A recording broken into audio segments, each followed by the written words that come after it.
The best in the West in association with Access Credit Union. Access Credit Union is your trusted local financial partner. Access your money 24/7 from anywhere in the world with an Access Credit Union current account and enjoy all the benefits while keeping your money local. We support local communities. We support you. Close your eyes and pull like a dog. And a new Irish record for Phil Healy, 22.99. Noel Fehily can wait no more, and now he urges Ballineen to go and try and seal the deal in the champion hurdle. Christy Cooney hands over the Sam Maguire Cup to Graham Canty, Cork All-Ireland champions for the 7th time ever. Hello and welcome to the Star Sport Podcast. My name is Jack McCarran of the Southern Star and I'm joined as ever by Star Sport editor Kieran McCarthy. On today's podcast we're chatting Best in the West, our search for West Cork's greatest ever sportsperson. In a few minutes we're going to preview the final tie of the last 16 and it's a big one as West Cork's greatest ever jockey Noel Fehily goes head to head with Ireland's fastest ever woman Phil Healy. Deputy Ireland editor for the Racing Post David Jennings will join us to make the case for Noel, while Phil's coach Shane McCormack will be on to campaign for the Ballineen woman. The Best in the West is brought to you by Access Credit Union. Access Credit Union is your trusted local financial partner. Access your money 24/7 from anywhere in the world with an Access Credit Union current account and enjoy all the benefits while keeping your money local. We support local communities. We support you. And while we're on the subject of Access Credit Union, I should probably just mention that my new Credit Union ATM card arrived today and it's a lovely looking piece of plastic. I was just shaking my hand there as if I had it in my hand. I don't, it's out in the car, but I'll have it on next week's show hopefully. I get 5 free ATM transactions per month with this lovely piece of plastic here. So I'm delighted with myself. I feel like I've made a great little saving, but I digress. Kieran, before we preview Noel versus Phil, do you want to give us a quick update on the state of play with Best of the West? Yeah, for all our listeners, this is obviously the first week of Best in the West, so the last 16 has been on the go since Monday, and we've had some cracking ties up to now. There's been Conor Horan and Keith Cronin had a great battle on Wednesday. Graham Canty emerged on Tuesday after a GAA heavyweight clash with Newcestown's Tim Crowley. Go back to the very first clash on Monday. Bill Daly, the road bowler, he scored a big win over Declan Byrne at Bantry Blues. And we've been treated to some great battles on our Twitter polls all week. There was Nolly Cleary up against Jennifer O'Leary on Thursday. So lots going on Best in the West. And we're moving quickly towards the end of the first round of these battles. And after these last 16 ties, Jack, we'll be left with the final 8. That's from it we will crown the Best in the West. Yeah, well, as Kieran said, we're getting closer to the final 8 contenders. But as I mentioned at the top of the show, we're going to preview the final tie in the round of 16. And first up, to make the case for Ireland's fastest woman is her coach, Mr. Shane McCormack, speaking to Kieran McCarthy. Delighted to be joined by Shane McCormack, long-time coach of Phil Healy. I suppose Phil is an absolutely incredible athlete. We know that, Shane. And just to go right back to the start, because I think it says a lot about Phil that Phil came looking for you to coach her back at the start, didn't she? If you could even spot back then that she'd something about her. Yeah, that's it. Yeah, so I would have, been friendly with Phil's coach at the time, Liz Coomey from Bandon. And we would have been in touch over, I suppose, that last year of Phil's junior category where she finished 4th, which was a fantastic achievement under Liz in the European Juniors from 11.6, which I think was the catalyst for Phil to think, okay, I have something here. I think if she hadn't run that 11.6 and come forward, I think maybe athletics wouldn't have been her priority, So as it turned out, I'd had some success that summer with a local sprinter from Wexford called David Hines, who won the National Senior Men's 100 that year. A little bit against the odds, but he came out on top against kind of 2 sprinters that probably would have been ahead of him at the time, Marcus Lawler and Stephen Colvert. So I think, we'd known each other and we'd been, different coach, athlete Munster squads and things like that. So there was already sort of a relationship there, that as in we knew each other. But I think probably, her success in Rieti at European Juniors, and then the success I'd had with David Hines, bringing him to 10-4 and 100, probably prompted her to kind of look, and I think I think she was looking, beyond, I suppose, her junior years and into the future as a senior athlete as well, already at that age. Could you spot her potential from the start, Shane? And what was it about her that kind of marked her out as a potential one to watch?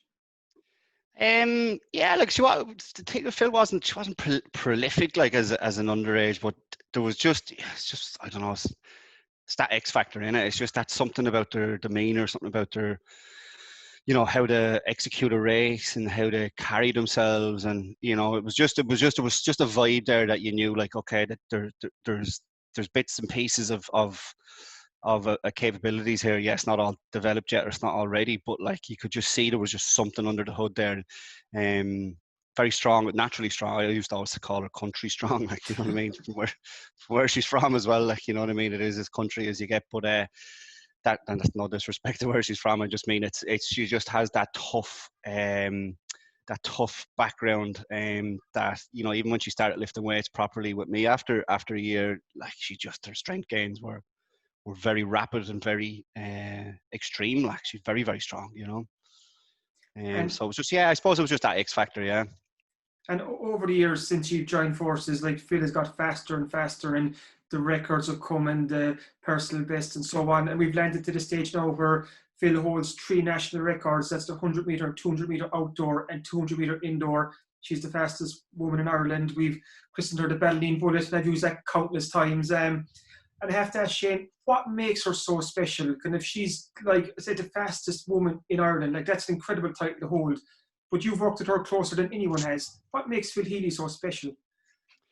Sure, look, you hear this said about every sports person and team. It's just her work rate. It's her diligence. It's her application of professionalism to the sport. You know what I mean? Like, you saw, just everybody, I suppose, talking about the Michael Jordan documentary recently. Like, it was what made him special was, I suppose, his willingness to never say no or never to say die, and everything is was a challenge to him, and it was more the more he was challenged, the better he got. So I think Phil is 100% the same. Like, she thrives on a challenge. You know what I mean? You won't ever get the best out of Phil in training. You'll get the best out of her at a major championships, or national championships, or a big race, which is what you want. You don't want a brilliant trainer and a crap racer. You want a good trainer and a brilliant racer. Like, so. It's just the sheer determination to succeed, which can be, like, my biggest job as a coach is to hold her back, make sure that the program is safe and that she can't run herself into trouble, which, in theory, somebody with that drive can easily do, There's kind of a real sense as well, Shane, that there's a lot more to come from Phil over the next few years. But where does she rank now in Irish athletics? Kind of, how far up the ladder is she? Is she the best Irish women's sprinter we've ever seen? Is she in that position already? I would say so. Look, and you can work it out. You can work it out off Hungarian tables and points and things like that. But pound for pound across the events, like, she has, I don't think they call it a national record, but it's an Irish best. She has a 300 Irish indoor best as well. Her, she's number 1 in the 100, number 2 in the 200. She's number 1 in the 300 indoor. She's number 3 on the all-time 400 outdoor list. Number 2 on the 400 indoor list. I think she's number 3 or 4 on the 60 indoor list. So there's look. Let's not beat around the bush. She is 100%, just because of her range over the 3 events. What's her best performance so under you? Kind of looking back over the years, does any one race stand out? Any one win? I'd say it was just the season, the indoor season we just left behind, where unfortunately I was correct in telling her that, this is probably your last race of the season. It wasn't even that, it was the one before that, but again, equally, it was the nationals backing up her national record in that loan. I think to come back from, not to be harping on about the injury, because that kind of takes a lot of focus away from her talent, but, like, last summer was a blow, like, you know what I mean, in the prime of her life, running unbelievable, start of the summer, break a foot, you come back, you make a final at World Juniors, you come 6th, you run the same time 3 times, and then the wheels kind of fell off, although she won the national seniors. But going to Doha that year, which was like, it was a late championships, World Championships was October, like, she qualified. You don't turn these things down. you go for the experience. But she'd ran out of steam. She'd physically just run out of steam, and didn't obviously run to the level she wanted, and that hurt. That hurt. No, even though she kind of knew she was there, it's still very hard to come out of major championships because nobody, Joe Punter at home looking at the television doesn't know the full backstory. But to turn that around from October, November, December, January, February, and then to run a 200 national record, which was like her second or third fastest time ever over 2, I think that really stands out for me because it just shows her character. Like, it just really encapsulates what her whole thing is. Like, you know what I mean? Like, obviously, Phil is in the running for the Best in the West title here, and she takes on Noel Fehily in the last 16 on Monday. But if we ran this competition in another 5 years, Phil's probably her claim to win this could be even stronger, because is it safe to assume, Shane, that there's a lot more to come from Phil Healy over the next couple of years? I really hope so, and hopefully all this current situation, we find a way out of this next year. And she's got European indoors in February. She's got World indoors if she wants in China in March. She's got obviously Tokyo. So like, you'd be crossing your fingers and hoping that, like testing and the ability to travel again, all of that gets better, and because she's coming into her prime years, so all she needs is a clear road. You know what I mean? We know what works. We just keep chipping away at that and just keeping her healthy. Great stuff, Shane. And you'll be flying the flag for Phil and Best in the West on social media over the next couple of days? I surely will. I'll have everybody in Wexford now. There's a lot of people in Wexford that are very familiar with the Southern Star and yourself these days. So. Oh, good stuff. Thanks for joining us, Shane. Appreciate it. The Best in the West in association with Access Credit Union. Access Credit Union is your trusted local financial partner. Access your money 24/7 from anywhere in the world with an Access Credit Union current account and enjoy all the benefits while keeping your money local. We support local communities. We support you. I'm delighted to say we're joined on the line by David Jennings, Deputy Ireland Editor of the Racing Post. David, first of all, how's things? Good, Jack. Good. Sure, great weather. We can't say much weather like that. Absolutely. Now, I've asked you on here today to make the case for Noel Fehily as West Cork's greatest ever sportsperson. To add some context, other contenders on the list include Graham Canty, Paul O'Donovan and his opponent in the last 16, Ireland's fastest woman, Phil Healy. Now, most of our listeners will be familiar with Noel, but because he spent most of his career in the UK, he probably doesn't have the same profile as the likes of a Ruby Walsh in Ireland. So can you give us a broad sense of Noel's career and what he achieved before retirement?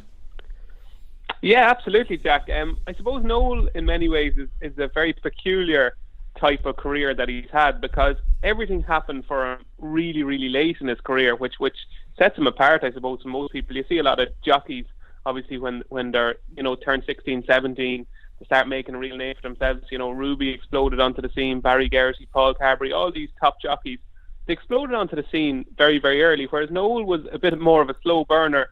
He always obviously had extreme talent, but it wasn't until the latter stages of his career, into his late 30s and early 40s, that I think top trainers started realising, God, this guy is the bee's knees. He is top notch. And I suppose what sums it up is, I think he had, in his whole career, 27 Grade 1 wins, which is very, like, when you see the top jockeys, like, he'd be in just about the next tier and tipping on to the top. And I think he had 27 Grade 1 wins, and I think 20 of those 27 came from the age of 37 onwards. So for a jockey to achieve so much so late in his career, I suppose set him apart from so many. And in many ways, when you go through the list of horses that he rode in his career, he was the go-to man. So, if a trainer had a stable jockey like a Ruby Walsh, Paul Nicholls obviously had Ruby Walsh, and all the different trainers, Noel was their go-to man. If they needed somebody, if their stable jockey was injured, if there was 2 meetings on at the same time, Noel was the man to go to. And when you go through the list of horses that he rode in his career, Masterminded, Silviniaco, Conti, he rode Altior one day as well for Nicky Henderson at Sandown. Bouvardere obviously won a champion hurdle on, and he won a champion chase on Special Tiara. And when you hear horses like that, you realise just how good he was and how much faith trainers had in him. And you mentioned all the big Grade 1 winners. that he had there. Which one stands out to you as kind of his most iconic? Would it be the Champion Hurdle on Bouvardere or the King George's with Silviniaco Conti, or is there another one? Which one stands out as kind of an iconic moment in Noel's career? For me, I think it was Bouvardere in the Champion Hurdle, because up until that, like, if you go back through his early days, I think his first Grade 1 was in 2008 on Air Force One for Charlie Mann. So he would have rode a lot for Charlie Mann early on. And then obviously he won the Tingle Creek on Mastermind 2 years later. But there was a kind of a gap then, for a couple of years. In 2013 he won the King George again on Silviniaco Conti. But it was really when Bouvardere won the Champion Hurdle, that's when trainers were really realising, like Nicky Henderson, just how good he was. And I suppose that day it was a strange type of Champion Hurdle, because Yanworth actually went off favourite and Mark Walsh rode him, and Barry Geraghty was injured, and Bouvardere was a kind of a chaser who won his first 2 starts over fences. And then Nicky kind of Henderson seen a gap in the mark and said, you know what, this isn't a great Champion Hurdle this year. He had My Tent or Yours in there. JP McManus, I think, had 3 runners in the race that day. And Bouvardere was kind of one of these horses where people didn't really know how good he was. He finished 3rd to Altior in a Supreme Novice Hurdle. And that day just summed Noel up, I think, because it was just effortless. Noel was one of these jockeys. He didn't try anything extraordinary. He wasn't a Jamie Spencer. He kept things simple. But he was always one of these jockeys where you always had horses in the right place at the right time. And being an analyst of races, I never remember writing an analysis of a race where you say, Noel messed that up, or he gave a horse too much to do, or he got there too soon. And I suppose the ride on Bouvardere summed him up, because the horse travelled quite well. He made a mistake, I think, 4 out.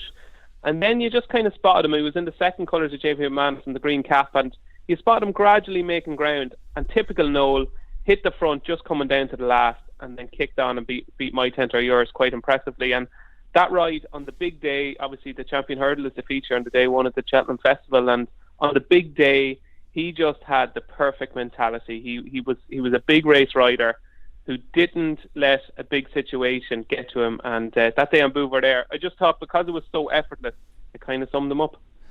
You mentioned there that he was a big race rider, and that's obviously proven by the number of Grade 1 winners that he had. But in terms of all-time jockeys list, now I know this is an impossible question, but when you talk about his contemporaries in the Irish sense, the likes of Ruby Walsh, Barry Geraghty, AP McCoy to a lesser extent, where does he rank in that kind of pantheon of great Irish jump jockeys of the modern era and maybe of all time? See, he's probably a little bit unlucky in that he came at a time when the guys that you mentioned are the best ever. So Ruby Walsh is the best jockey I've ever seen. I'm sure if you had somebody that was 85 years of age on here, they would say best flat jockey Lester Piggott, best jump jockey Ruby Walsh. And that's what you're dealing with. You're dealing with the Ruby Walshes, the Barry Geraghty's, the Tony McCoys, the best of all time. And that is likely to remain for a long, long time. So he came around at a time when the best came from Ireland. And I would say he's just slightly below that tier. And probably because, he mightn't have got the opportunities he deserved earlier on in his career. I'm sure if Paul Nicholls didn't have Ruby Walsh, when things were going really well at the start of the last decade, I'm sure that Noel would have doubled, trebled his Grade 1 tally. But just obviously Ruby was in the Paul Nicholls stable at the time. Obviously McCoy originally had a big job with Martin Pipe, and then he got the JP McManus gig. Barry Geraghty rode for Nicky Henderson, and there was just the big jobs were taken. So when you don't have a really, really big job, very hard to kind of wrestle your way up to the very top. But Noel managed to do it, and the reason he did it was by taking his chances when they arrived. So his really good riding in favourite in a Grade 1, they didn't come along every single Saturday. They came along maybe every couple of months. But when he did get the chance on, a big horse, like I can rarely remember him fluffing his lines. Like even that day in Altior, like it was obviously Altior at the time. It was a novice chase. We didn't quite know how good he was, but he was a 2-7 favourite that day at Sandown. And again, it was just kept it simple. Sat second and led turning for home at Sandown and won by 6 lengths. It was just typical Noel. He just big race right, didn't mess it up. Always was in the right place at the right time. And for me, it was his simplicity that stood him apart from so many. Okay, well, let's just go and finish or wrap it up on this point. Then, if you were say to be compiling a list for the Racing Post, which is back in shops from next Monday, we might have a quick chat about that in a second. But if you were asked to compile a list of the top 10 jump jockeys to ever come from Ireland, or top 20, is he a shoe-in to make that list, considering like we are a racing country? So would Noel be in that conversation? Oh, he would. No, he certainly would. As I said already, it's hard. Like ask Noel himself, he'll tell you, he wasn't a Ruby Walsh. He was definitely. I would definitely have jump jockeys to have come from Ireland in the last 30 years. He's definitely in the top 10. Definitely. His record speaks for itself. Again, I would say outside those 3 or 4 that we've mentioned already, he's probably somewhere between 5 and 10, I'd say. Obviously, Irish people wouldn't have seen as much of him because he was based in England from such a young age. Like if you go back to, I think his first graded winner was back in 2000 for Charlie Mann, again, a moral support, and horses early on in his career that he would have rode, the likes of Celibate, I would have remembered quite well. He would have won a hurdle race on Albertus Run, who went on to win 2 Ryanair Chases, and he actually also rode Don't Push It over hurdles as well, who went on to win the Grand National for John Joe O'Neill. And so he was based kind of with Charlie Mann, John Joe O'Neill. He rode a little bit for Emma Lavelle as well back in the last decade. So I would say, because he wasn't riding for Paul Nicholls, that he was probably somewhere between 5 and 10. But again, as I said already, if he had got that really top job a little bit earlier, we could be saying that he's in the top 5. But for me, he was somewhere between 5 and 10. And just on that point then, with the never landing the top job for whatever reason, just his contemporaries managed to get there ahead of him, would that be the same reason you'd put down that it wasn't until his early 30s that he actually had his first grade 1? He was a late bloomer. Was that purely because he wasn't getting the rides at a younger age, or would there have been any other reason? Yeah, I'd say so, Jack, to be honest with you. I'm sure he'll say himself that he probably did improve with age, and the more big rides he got, the better he got. I'm not saying he was a terrible rider in his 20s or anything like that, but we just got to see more of him. And like you kind of forget how hard it is to pick up these rides, because there's only so many Grade 1 races in a season. There's only so many horses that are running in these races. All the top trainers are usually the ones that are represented in these races, and all these top trainers have their stable jockeys. So for a jockey to worm their way into that situation of riding in a Grade 1, it's pretty tricky. So it is. So it took him a while to actually get into a situation where he was getting all these big race rides. And then, as I said already, when you get them, you have to take them, and he took them. But I think it was more the situation rather than his ability that probably kept him from making a bigger name for himself earlier on in his career. But to be doing what he was doing at the age of 40, 41, 42, like, it's incredible stuff, really. Like, I remember him winning on Somerville Boy in the Supreme Novice Hurdle 2 years ago. So it was the first race to festival in 2018. Now, if anybody gets a chance to have a look at that race again, because how that horse won that race that day is absolutely beyond me. He beat Kalashnikov and Mengli Khan, and he made as bad a mistake as you could ever see 2 out. He really, really crashed through the hurdle, didn't take it at all. Then he came to the last and he absolutely clattered through the hurdle as well. He wasn't a good jumper, and Noel just gradually got a bit of momentum going and got up right in the line to beat Kalashnikov. And he did that at the age of 41 at the time, and you're kind of saying to yourself, my God, actually I think he was 42. Like, this fella, he must have like some fitness regime, and his diet must be impeccable, because to be doing that at the age of 42, like, it was quite remarkable. Well, I think that's a pretty convincing case for Noel Fehily to be West Cork's greatest ever sports person.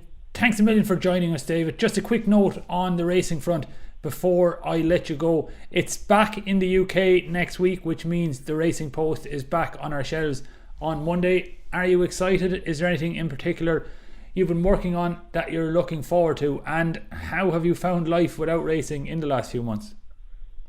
Yeah, it's been very strange. I suppose a lot of people have been in the same boat in lockdown. You're kind of doing things that you never ever thought you'd do. So it's been a similar type of story in racing as well, where you're doing features, you're doing different pieces on stuff that if there was racing you might never do, but it kind of makes it interesting, and it mixes it up a little bit. You're not just previewing races and talking about races, you're talking about the characters that are involved in the game as well. And it was nice to give people that mightn't have got airtime if there was racing on a little bit of airtime and give them a little bit of coverage as well. But as you said, like, it's terrific to be back racing and just gradually seeing things coming back to normal. Racing hopefully starts off at Newcastle in England on Monday, and then Monday week it's going to be off to Naas for the Irish season kicking off again. So tremendously exciting. Racing Post back on the shelves on Monday, and I suppose it's going to be a little bit like the Premier League season, where you've got so many big games one after the other. It's going to be the same in racing. You're going to have all the classics like really kicking off straight away, and loads of Group 1s, loads of coverage on RTE, and loads of coverage on ITV as well. So hopefully people can enjoy that with the Racing Post in their lap. Absolutely, David. Once again, thanks for joining us. The best in the West in association with Access Credit Union. Access Credit Union is your trusted local financial partner. Access your money 24/7 from anywhere in the world with an Access Credit Union current account, and enjoy all the benefits while keeping your money local. We support local communities. We support you. Thanks for listening to this episode of the Star Sport Podcast. We'll be back on Tuesday with another edition. If you enjoy these shows, and I'm going to reiterate this part again, please make sure to rate, review and subscribe on whichever platform you choose to listen to us on. It just helps the podcast continue to grow, and we're coming up on 100 episodes in the next couple of months, so it'd be great to get some more reviews and ratings. So whether you listen on iTunes, Spotify, YouTube, Acast, Stitcher, and as of today, Google Podcasts, please make sure to rate, review and subscribe.